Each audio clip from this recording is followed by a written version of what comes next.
हम आपको मिलवा रहे हैं क्योंकि आज आप मुंबई में हैं। उत्तराखंड कहने से आपके दिमाग में सबसे पहला क्या थॉट आता है, क्या ख्याल आता है? मैं पहले तो बहुत बहुत धन्यवाद नाविका जी, आपके साथ बातचीत करना हमेशा एक सौभाग्य होता है, आनंद आता है। तो मुझे आमंत्रित करने के लिए आपका और आपके टाइम्स नाउ नवभारत का बहुत बहुत धन्यवाद। और मेरे लिए हमेशा ही सुखद होता है अगर उत्तराखंड से जुड़ी हुई किसी भी चर्चा का मैं हिस्सा बनूं या किसी भी इनिशिएटिव का हिस्सा बनूं। मैं लगातार कोशिश करता हूं कि जुड़ा रहूं, क्योंकि वो मेरी जड़ें हैं, मेरी जड़ें वहां पर हैं। कि अगर आदमी जितना धरती के अंतस में जो गहरा उतरेगा, उसी के नैनों में जीवन का राग दिखेगा। जिन पैरों में मिट्टी होगी, धूल सजेगी, उन्हीं के आगे एक दिन सारा विश्व झुकेगा। तो मैं ये मानता हूं कि जुड़ा रहना जड़ों से बहुत आवश्यक है। तो उत्तराखंड में मेरी जड़ें हैं। जैसे मैं अक्सर कहता हूं, जब भी मुझे किसी इंस्पिरेशन की, प्रेरणा की आवश्यकता होती है, तो मैं पहाड़ों का ही अपना बचपन याद करता हूं। और अक्सर आपने सुना होगा मेरा गीत कि धूप है झमसे बिखर। धूप शब्द का जब मैं प्रयोग करता हूं तो पहाड़ मेरे लिए एक धूप है, एक आशा है, आने वाले कल का एक तरह का एक संदेश है, और प्रकृति की गोद है। तो मैं ये कहूंगा कि मेरे लिए एक तरह का कंफर्ट है पहाड़, जहां मैं बार बार जब भी किसी भी प्रेरणा की आवश्यकता पड़ती है तो मैं पहाड़ की ओर ही देखता हूं। तो धूप, पहाड़, माँ गंगा, केदारनाथ, देवभूमि, ये सब कुछ तो है यहाँ, और आपकी जड़ें यहाँ से हैं। आप संगीत के इस तरह से अपने शब्द को पिरोते हैं कि दिल को छू जाते हैं। मैं आपसे पूछना चाहती हूँ प्रसून जोशी जी कि ये शब्दों का जो आपका संबंध है, ये जो रिश्ता है, ये उत्तराखंड से शुरू कैसे हुआ? यहाँ शुरू हुआ, यहाँ से बाहर निकले तब शुरू हुआ? कहीं कहीं आप रूहानी बातें करते हैं और कहीं कहीं आप अपनी एडवर्टाइजमेंट में ऐसी लाइनें लाते हैं, ठंडा मतलब कोको कोला। तो ये आप दो डिफरेंट टाइप के भाव कैसे अपने अंदर समेट लेते हैं? नहीं, भाव तो खैर एक ही होता है। आप चाहे वो कम्युनिकेशन करें या आप कोई गीत लिखें या आप लोक संगीत से जुड़ें, भावना तो मूल रूप से किसी न किसी भावना से तो आप जुड़ते ही हैं। कोई छोटी सी कहानी आपको कहनी है, थोड़ी सी छोटी कविता बनानी है या कोई स्क्रिप्ट लिखनी हो, भावना तो मूल होती है। लेकिन कुछ जीवन के यथार्थ होते हैं। पहाड़ों में जहाँ एक तरह का कंफर्ट है, प्रेरणा है, साथ साथ चुनौतियां भी हैं। पहाड़ में जन्म लेने वाले मेरे जितने भी साथी हैं वहां पर और हमारे परिवार से जुड़े सब जानते हैं कि पहाड़ों का संघर्ष कितना संघर्ष होता है पहाड़ में। और चाहे वो स्कूल दूर हो, वहां जाने की बात हो, चाहे वो प्रकृति जो है पहाड़ में संघर्ष। देखिए, पहाड़ आपको एक तरफ तो सादगी और भोलापन देता है। एक नदी जो है आपके साथ छल नहीं करती। एक नदी आपको संघर्ष सिखाती है, बहुत कड़ा संघर्ष सिखाती है, लेकिन छल नहीं करती। नदी हमेशा नदी ही रहती है। शहरों में जब आपका लालन पालन होता है तो कई बार आप बस में जाते हैं, आपको लगता है वो सीट में वो लूंगा खाली है, वहां एक रुमाल आकर गिरता है और आपको ये एहसास कराता है कि शहरों में जीने का संघर्ष दूसरी तरह का संघर्ष है। लेकिन पहाड़ों का संघर्ष अपनी तरह का संघर्ष है।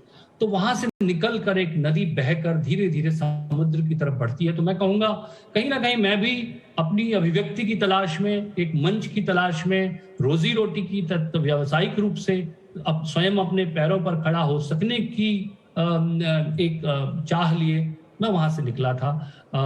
और बाकी तो आप जानती हैं जिस तरह से मैं आया हूं, बाहर आया और अपना स्वर स्वयं तलाश करने का मैंने प्रयास किया। तो एक संघर्ष तो होता है पहाड़ में और वहां से निकलना पड़ता है आपको अपना। और मैं ये चाहता हूं किसी तरह से ये संघर्ष आने वाली पीढ़ी के लिए कम हो, और उसके लिए मैं लगातार कोशिश करता हूं। जब सरकार से भी किसी तरह की कोई आमंत्रित करते हैं, वो किसी आयोजन का हिस्सा बनने के लिए या कोई योजना बनाने के लिए कंट्रीब्यूशन मांगते हैं या कोई विचार विमर्श के लिए बुलाते हैं, तो हमेशा मैं आता हूं, क्योंकि मुझे लगता है कि पहाड़ में प्रतिभाओं का भंडार है, लेकिन वहां पर मंचों की या अवसरों की उतनी अवसर वहां आसानी से उपलब्ध नहीं है। तो प्रसून जोशी जी, ये मंच जो है ये नव भारत नव निर्माण मंच है और हमारा कहना है ये, और ये हमारा एक मिशन भी है, ये हमारा एक लक्ष्य भी है कि हम रोजगार की बात करते हैं, हम राजनीति की बात करते हैं, हम लोकतंत्र की बात करते हैं, हम चुनाव की बात करते हैं, लेकिन कहीं ना कहीं निर्माण लोगों की, आम लोगों की जिंदगी में, रोजमर्रा की जिंदगी में कितना निर्माण हुआ, कितना हम बदल सके, इस बात की चर्चा शायद चुनावी भाषणों में गुम सी हो जाती है। मैं आपसे पूछना चाहती हूँ, क्योंकि आप उत्तराखंड की देवभूमि से रिश्ता रखते हैं, आपके हिसाब से उत्तराखंड ने कितनी प्रगति की है और अभी कितना आगे बढ़ना बाकी है, और क्या इस वक्त एजेंडा होना चाहिए जो भी सरकार आए नव निर्माण करने का? देखिए, बचपन मेरी पढ़ाई बचपन में गढ़वाल के चमोली और टेहरी जैसे स्थानों में हुई है। तो जब मैं वहाँ दोबारा आजकल जाता हूँ तो ऐसा नहीं कह सकते कि प्रगति नहीं हुई है, और प्रगति हुई है, कई क्षेत्रों में प्रगति हुई है, लेकिन पहाड़ में जो प्रगति है वो एक आप उसको थोड़ा सा उस लेंस से देखना पड़ेगा, क्योंकि पहाड़ की आवश्यकताएं जो हैं थोड़ा सा अलग हैं और वहां पर चुनौतियां भी अलग हैं। एक सड़क बनाना, लोगों तक रास्ता पहुंचाना ही इतना चैलेंजिंग हो जाता है। तो मैं ये कहूंगा कि जितना होना चाहिए पहाड़ में अभी उतना नहीं हुआ है, लेकिन पहले से आज तक, मैं अपने बचपन के दिनों से और आज के दिनों को अगर कंपेयर करूं तो चेंज हुआ है। लेकिन जो मूल रूप से नाविका जी बहुत आवश्यक है समझना कि आज हमको जो है there is a national narrative, there is a central narrative. आज एक केंद्र में एक नैरेटिव होता है, मुख्य धारा जिसे कहते हैं। पहाड़ को आज अलग से रखकर उसका डेवलपमेंट वो पहले की बात थी। आज आपको वहां की जरूरतें समझनी होंगी, बहुत जरूरी है कि वो क्या है, लेकिन उन्हें मुख्य धारा से जोड़ना होगा। जब तक मुख्य धारा से पहाड़ नहीं जुड़ेगा, देखिए आज हम एक कनेक्टेड वर्ल्ड में रहते हैं। आज कोई भी देश हो, प्रदेश हो, ज्योग्राफिकल लोकेशन हो, वो अपने को अलग थलग रख कर प्रगति की बात नहीं कर सकते, नहीं सोच सकते। जब तक वो एक केंद्र से, एक सेंटर से, एक न्यूक्लियस से नहीं जुड़ेगा, जब तक मुख्य धारा से प्रदेश नहीं जुड़ेगा, तब तक उसकी प्रगति जो है, जैसे कि ये सोचना कि हम मैं कई बार कहता हूं कि वहां पर एक कम्युनिकेशन इंस्टीट्यूट, मैं क्योंकि विज्ञापन, कम्युनिकेशन, ब्रांडिंग से भी जुड़ा हूं, मुझे लगता है कि मास मीडिया या कम्युनिकेशन से जुड़ा एक अगर वहां पे संस्थान हो। लेकिन मैं क्यों कहता हूं ऐसा? इसलिए कि पहाड़ के जो युवा हैं, और मैं वहीं से आता हूं, एक तरह की उनके अंदर संवेदनशीलता प्रकृति के आंचल में होने की वजह से स्वतः आती है, और इसलिए कुछ प्रोफेशंस उनके लिए बहुत सुटेबल हैं। तो जैसे कम्युनिकेशन है, आर्ट है, म्यूजिक है, फिल्म मेकिंग है। लेकिन जब आप सोचते हैं कि हमारे यहाँ इस तरह की एक संस्था खुले, तो ये सोचकर कि वो सिर्फ रीजनल संस्था हो, सिर्फ मैं समझता हूं कि वो अंतरराष्ट्रीय ख्याति प्राप्त संस्था होनी चाहिए। वो हमारे पूरे देश में एक विख्यात होनी चाहिए, जैसे कि हमारे IITs हैं, IIMs हैं, इस तरह की संस्था। और आज पहाड़ में ऐसी चीजें जो विश्व से और पहाड़ को जोड़े, ये बहुत आवश्यक है कि हम एक तालमेल की बात करें, मुख्य धारा से उत्तराखंड के तालमेल की बात करें, आइसोलेटेड आइलैंड डेवलपमेंट की बात ना करें। और दूसरी बात ये कि जो मैंने कहा उसके साथ साथ हमें एक संवेदनशीलता की आवश्यकता है। जैसे हम पर्यटन की जब बात करें तो साथ साथ ये भी ध्यान रखें कि पर्यटन का अर्थ, या हम जब फिल्मों के शूटिंग की बात करें उसका अर्थ ये नहीं है कि वो पर्यावरण का जो है सम्मान ना हो, कि वो हम पहाड़ के कल्चर का सम्मान ना हो। क्योंकि जब भी बाहर से पर्यटक आते हैं कई बार पर्यटन क्रूर हो जाता है और हमें ध्यान रखना पड़ेगा कि वो संवेदनशील रहे और लगातार उनको जो पर्यटक उत्तराखंड में आए उनके मन में उत्तराखंड का जो एक फैब्रिक है, जो ताना बाना है, उसके प्रति सम्मान और उसके प्रति संवेदनशीलता हमेशा रहे। जब वो प्रकृति के आंचल में आकर कुछ दिन बिताते हैं तो उस प्रकृति का सम्मान करते हुए बिताएं।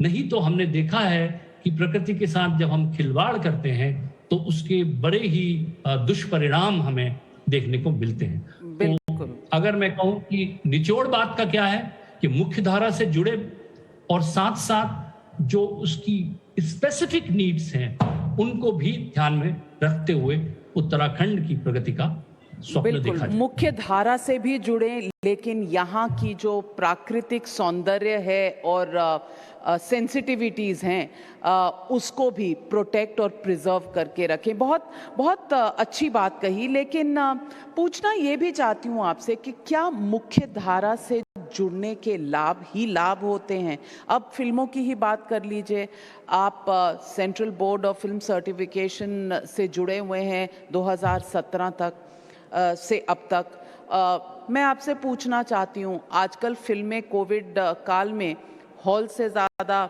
टेलीविज़न पे देखी जाती हैं, OTT प्लेटफॉर्म्स पर देखी जाती हैं। क्या आपको लगता है यहाँ पर जो अनरेगुलेटेड सिस्टम चल रहा है ये चलना चाहिए, या CBFC जैसी एक संस्था, एक रेगुलेटर OTT प्लेटफॉर्म्स के लिए भी होना चाहिए?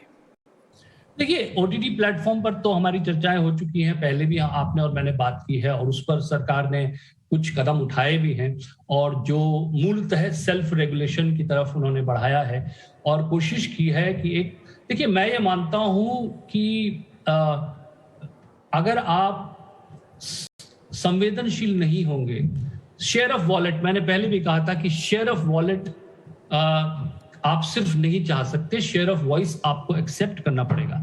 आप जिनसे संवाद कर रहे हैं, जिनके लिए एंटरटेनमेंट बना रहे हैं, और खासकर जब आप उसके साथ प्रॉफिट जोड़ते हैं, उसके साथ व्यवसाय जोड़ते हैं, तो कोई भी इंडस्ट्री हो उसे लोगों की भावनाओं का, और उन लोगों के लिए ये तो बहुत ही नो ब्रेनर है कि आप अपने कंज्यूमर का, अपने ऑडियंस का सम्मान करें, उनकी भावनाओं का भी ध्यान रखें, आपके पास एक फीडबैक मैकेनिज्म हो, because it's not art for art से, ये एक व्यावसायिक रूप से आप आर्ट का इस्तेमाल कर रहे हैं, तो उसमें जिनके लिए आप बनाते हैं प्रोडक्ट, उनकी भावनाओं का सम्मान करते हुए चलें, और उसके लिए एक मैकेनिज्म, अब वो किस तरह का मैकेनिज्म हो, ये सारा विश्व आज एक OTT प्लेटफॉर्म पे और डिजिटल प्लेटफॉर्म पे को इवॉल्व होते देख रहा है, तो वो हम साथ साथ इवॉल्व हो रहे हैं और इस पर चर्चाएं लगातार चल रही हैं और बड़ी कंस्ट्रक्टिव चर्चाएं रही हैं।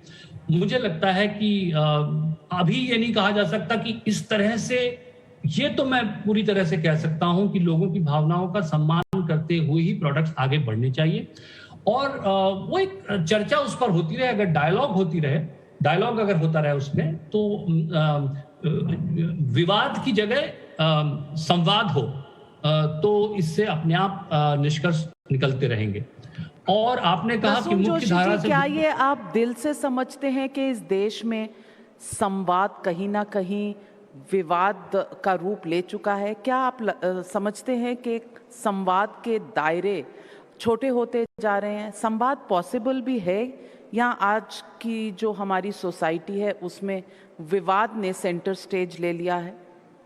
देखिए, केओस ने सेंट्रल स्टेज लिया है, विवाद ने नहीं लिया है। हुआ यह है कि मैंने पहले भी कहा था कि मंचों का लोकतांत्रिककरण हुआ है, डेमोक्रेटाइजेशन ऑफ प्लेटफॉर्म्स हुआ है। आज आपके पास आपको वो आवाजें सुनने को मिलती हैं जिन आवाजों को सुनने के आप आदी नहीं थे। और ये आप नहीं कह सकते कि वो आवाजें आई हैं तो सिर्फ कोलाहल बढ़ा है और संवाद नहीं हो रहा है। मुझे लगता है कि ये बात जरूर है कि नए विधाएं जो आई हैं, नए मंच आए हैं, स्पेशली सोशल मीडिया और डिजिटल मीडिया जो आया है, उसके आने के बाद से जब भी कोई नई चीज होती है तो एक खलबली सी मचती है। उस people want to grapple with it. मुझे लगता है कि अभी वो एक इन्फेंसी पर है, अपने शैशव काल में है, वो एक अभी उसमें गंभीरता नहीं आई है। लेकिन समय के साथ साथ आप देखेंगे जिन्हें आप विवाद समझ रही हैं वो संवाद का ही एक रूप है और ये मैच्योरिटी धीरे धीरे आ जाएगी और हमें थोड़ा सा धैर्य रखना होगा और साथ साथ विवेक नहीं खोना होगा। विवेक का दामन थामे रखें, विवेक की उंगली पकड़े रखें और जो आज की चुनौतियां हैं उनसे हम तभी जूझ सकेंगे। और आज की जो एक तरह सा जिसे कहते हैं टेक्नोलॉजिकल रेवोल्यूशन जो आया है और कनेक्टिविटी का जो एक नया दौर जिससे हम गुजर रहे हैं, उसे हम एक सही रूप दे सकेंगे, सही दिशा दे सकेंगे अगर हम विवेक न खोए। विवेक ना खोना बहुत सही बात है, लेकिन ये विवेक लाएगा कौन? चाहे आप सदन देख लीजिए, वहां पर किस तरह का बर्ताव है, कोई टेबल पर चढ़ा है, कोई कुछ फेंक रहा है, कोई कागज फाड़ रहा है। और बाहर आ जाइए सोसाइटी में, सदन के बाहर, हमारी सत्ता के गलियारों के बाहर, पार्लियामेंट के बाहर, वहाँ भी एक हाई पिच्ड, हाई डेसिबल विवाद ही कहा जा सकता है उसे। एक लोग कहते हैं इसे टॉलरेंस वर्सेस इनटॉलरेंस की जो लड़ाई है वो किसी तरह से चल रही है। तो इसमें विवेक किसको धारण करना पड़ेगा? वो जो सत्ता में है उन्हें बड़ा दिल रखना पड़ेगा या वो जो विपक्ष में है उन्हें बड़ा दिल रखना पड़ेगा? देखिए, ये तो बहुत बड़ा विषय है, लेकिन मैं आपसे यही कह सकता हूं अपने अनुभव से कि अगर आपके दिल में, आपके मूल में राष्ट्रहित हो, देश हित हो और आप ये माने कहीं ना कहीं कि ये मेरा ही देश है, मैं कितना इस देश की आलोचना कर सकता हूं। क्योंकि कई बार मैंने पहले भी कहा था कि सोलोमन आइलैंड में जब किसी वृक्ष को गिराना होता है तो लोग, वहां पर एक प्रथा है जो कही जाती है कि लोग मिलकर उस वृक्ष को गलियाते हैं, उसे गाली देते हैं, उसकी निंदा करते हैं और धीरे धीरे वो वृक्ष उन्हीं नेगेटिव ऊर्जाओं से गिर जाता है। तो मुझे लगता है अगर हम ये मान लें कि हमारा देश बहुत बहुत से पड़ावों से गुजरा है और आज हमें जो आवश्यकता है वो कहीं डीप डाउन बस सब कुछ हटाकर अपने देश के हित को सर्वोपरि रखकर सोचना, फिर आप जो करेंगे वो सही होगा, फिर वो विवाद भी देश हित में होगा। इसलिए मुझे लगता है कहीं सिंप्लीफाई करने के लिए बस मूल रूप से वहां अपनी एंकरिंग सही हो जाए और भटके ना हम अपने मार्ग से। तो वो चाहे संसद हो, चाहे वो सड़क हो और चाहे वो आपके जैसे बहुत ही प्रतिष्ठित स्टूडियोज हों या चैनल्स हों, हर जगह हमें एक दिशा दिखाई देगी। एक चर्न के बाद, जो कहते हैं मंथन के बाद जो अमृत निकलता है, वो अमृत निकलता हुआ दिखाई देगा अगर हम सब लोगों के इंटेंट सही होंगे और हम सही जगह अपनी एनर्जीज को, अपनी ऊर्जाओं को केंद्रित करेंगे।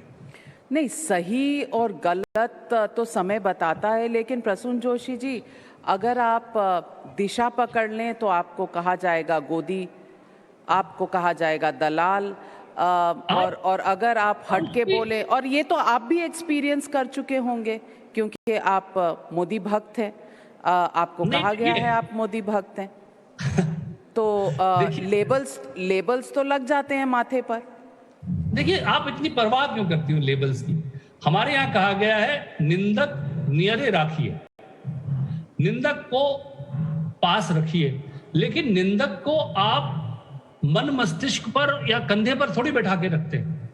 आप निंदा के बावजूद अपना काम करते चलते हैं और आप अपनी जो इंटेग्रिटी है उसे बचा कर रखते हैं। आप अपनी ऊर्जाओं को सही तरफ, क्योंकि आप और मैं हमेशा कोई नहीं रहने वाला, जो रह जाएगा। मैं इसी गीत से मैं अपनी बात को हमेशा कहता हूं, जो मैंने मणिकर्णिका में लिखा था कि देश से है प्यार तो हर पल ये कहना चाहिए, मैं रहूं या ना रहूं भारत ये रहना चाहिए। अगर आपको लगता है कि निंदा या आलोचना उससे आपको ज्यादा परवाह होनी चाहिए, हाँ, अगर उसे सुनना जरूर चाहिए, क्योंकि कई बार आपको लगे कि आप सही दिशा में नहीं जा रहे हैं, तो शायद आपको सही दिशा मिलेगी। लेकिन आप हेलो जी, बिल्कुल सुनाई दे रही है आपकी आवाज। जी, आप हाँ, आपको सही दिशा मिलेगी और अपनी आत्मा की आवाज सुने, आलोचनाओं को सुने, लेकिन उनकी वजह से आप अगर जिस मार्ग पर चल रहे हैं वो मार्ग अगर आपको साफ दिखाई देता है, उसकी मंजिल कहाँ है, जैसे कि मैंने कहा देश हित जनहित अगर उसमें जुड़ा हुआ है, तो आपको ज्यादा परवाह नहीं करनी चाहिए, क्योंकि कुछ तो लोग कहेंगे, लोगों का काम है कहना। बिल्कुल भाई, आपकी बातें हमेशा गीतों के मुखड़ों की तरह निकलती हैं। कुछ तो लोग कहेंगे, लोगों का काम है कहना, छोड़ो बेकार की बातों में कहीं बीत ना जाए रहना। लेकिन प्रसून जोशी जी, जाने से पहले एक छोटा सा सवाल आपसे पूछना चाहती हूँ। कहा जाता है कि आजकल हम सेल्फ एक्सप्रेशन और कॉन्फिडेंस ज़्यादा आ गया हिंदुस्तानियों में, और दूसरी तरफ लोग कहते हैं कि पहले अगर हम अपनी भाषा, मूल भाषाएं बोलते थे तो शायद हमारी तरफ एक कहीं ना कहीं एक डिफरेंट दृष्टि से देखा जाता था। आपको कभी ऐसा लगा कि आप मूल देश की भाषाएं बोलें, पहाड़ी हो, हिंदी हो, उर्दू हो, कोई भी ऐसा मंच हो, पहले में और अब में कोई फ़र्क है एक्सेप्टेबिलिटी में? बिल्कुल फ़र्क है। देखिए, इसीलिए मैं कहता हूं कि आप अगर देखना नहीं चाहते हैं तो बात अलग है, और मैं तो मूल रूप से 3 भाषाएं, हिंदी, अंग्रेजी और पहाड़ की कुमाऊनी भाषा और थोड़ा बहुत गढ़वाली तक, ये सब भाषाएं मैं जानता हूं। और लेकिन जो पहले, आज आप देखिए कितनी हिंदी बोलती है नाविका जी, आप खुद देखिए। आप घर में हिंदी बोलती रही हैं, मुझे पता है, लेकिन जैसे ही हम लोग बाहर निकलते थे एक अंग्रेजी का हैट पहन लेते थे, शायद जितनी आसानी से। और मैं एक मल्टीनेशनल कंपनी का सीईओ और चेयरमैन भी हूं। मैं आपको बताता हूं कि बोर्ड रूम्स में जितनी आज अपनी भाषा में, हिंदी में लोग चर्चा करते हैं, बातचीत करते हैं, उतनी शायद पहले मैंने कभी नहीं सुनी। एक तरह का कंफर्ट है, और कहीं ना कहीं हम लोगों के अंदर जो एक हीन भावना, जो मैं नहीं मानता कि पूरी तरह से गई है अभी, लेकिन अपनी भाषा पर गर्व ना होना, निज भाषा उन्नति जो कहते थे, मैथिली शरण गुप्त ने कहा था कि निज भाषा उन्नति बिना जो है आपका उन्नति देश की नहीं हो सकती है। किसी भी कल्चर को आप नहीं बचा सकते हैं, क्योंकि भाषा के माध्यम से एक संस्कृति जो है वो उसके माध्यम से स्वयं को अभिव्यक्त करती है। और शब्द जो होते हैं वो संस्कृति के कैप्सूल्स होते हैं, उनमें वो कहीं ना कहीं समाहित होता है सब कुछ, सालों का अनुभव, उसकी गंध, उसकी सुवास। तो बहुत महत्वपूर्ण है कि भाषाएं बचे, और खासकर what I call the murmurs of culture. कहीं ढोल के स्वर में बांसुरी का स्वर जो है वो कहीं लुप्त ना हो जाए, कहीं खो ना जाए, इसलिए बांसुरी को बचाने की भी उतनी ही आवश्यकता। बिल्कुल प्रसून जोशी जी, आपने सही कहा। जो अपनी भाषा में भाव है, शायद हम किसी और भाषा में व्यक्त नहीं कर सकते। माँ हूँ, मदर हूँ, मदरहुड अच्छा लगता है, लेकिन माँ की ममता में जो एक रस है वो शायद मदरहुड में एक्सप्रेस करना मुश्किल होता है। यही भाव मेरे भी हैं। प्रसून जोशी जी, आप जितनी अच्छी बातें करते हैं, मन करता है कि ये समाज चलता ही रहे, चलता ही रहे। लफ्ज़ों के, शब्दों के जादूगर हैं आप। ऐसे पिरोते हैं लफ्ज़ों को कि बस मंत्रमुग्ध हो जाते हैं। लिखते हैं आप इतना अच्छा, गीत इतने अच्छे बनाते हैं। मेरा एक पर्सनल फेवरेट है, मैंने माँ और ममता की बात की तो तारे ज़मीं पर का एक आपका लिखा हुआ गीत मेरे दिल के बहुत करीब है। आज गुजारिश करूंगी कि आप इस मंच पर हमारे दर्शकों के लिए थोड़ा गा के सुना दें। इससे पहले मैं जरूर गुनगुना दूंगा आपके लिए, लेकिन मैं इससे पहले एक मेरी विनम्र श्रद्धांजलि रावत जी को देना चाहता हूँ, क्योंकि वो बहुत ही मुझे बहुत प्रिय थे। रावत जी मेरे बहुत क्लोज भी थे, मेरी अक्सर उनसे भेंट होती थी। तो उत्तराखंड के गौरव थे वो, और देश का गौरव तो थे ही। तो मैं चाहता हूं कि मेरी विनम्र श्रद्धांजलि है उन्हें। श्रद्धांजलि हम सब की तरफ से भी। चीफ ऑफ डिफेंस स्टाफ हमारे जो पहले थे श्री बिपिन रावत, जनरल बिपिन रावत को, और मैं यहाँ बैठे उपस्थित सारे अतिथिगणों को कहना चाहूँगी कि अगर हम बस 1 मिनट का मौन करके खड़े हो जाएं उनकी याद में, तो शायद ये श्रद्धांजलि हमारी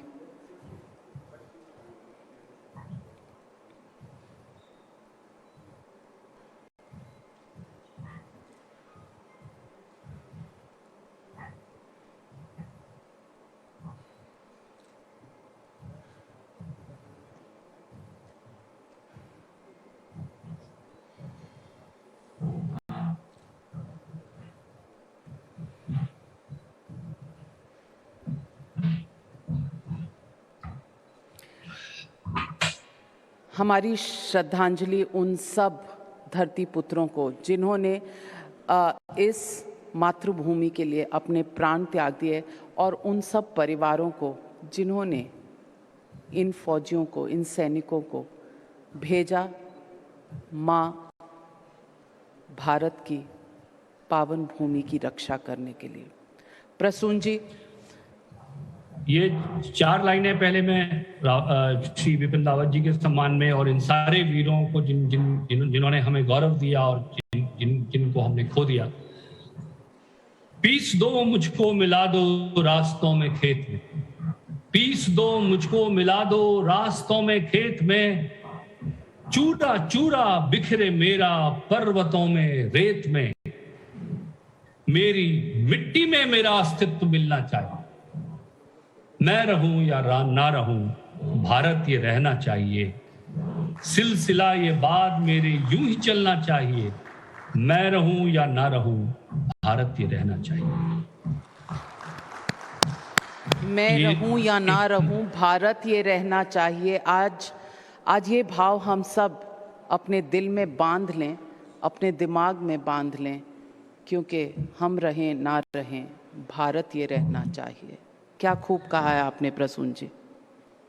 जी, ये उनके सम्मान में। अब मैं तारे ज़मीं पर आप कह रही हैं, मैं आपको हल्का सा गुनगुना देता हूँ। उसका एक छंद है कि जिस पर मुझे बहुत पिताओं का भी आक्रोश भी झेलना पड़ा। बहुत से पिताओं ने कहा कि मैं उनके प्रति जो था संवेदनशील नहीं था, पर ये का गीत का एक छंद है।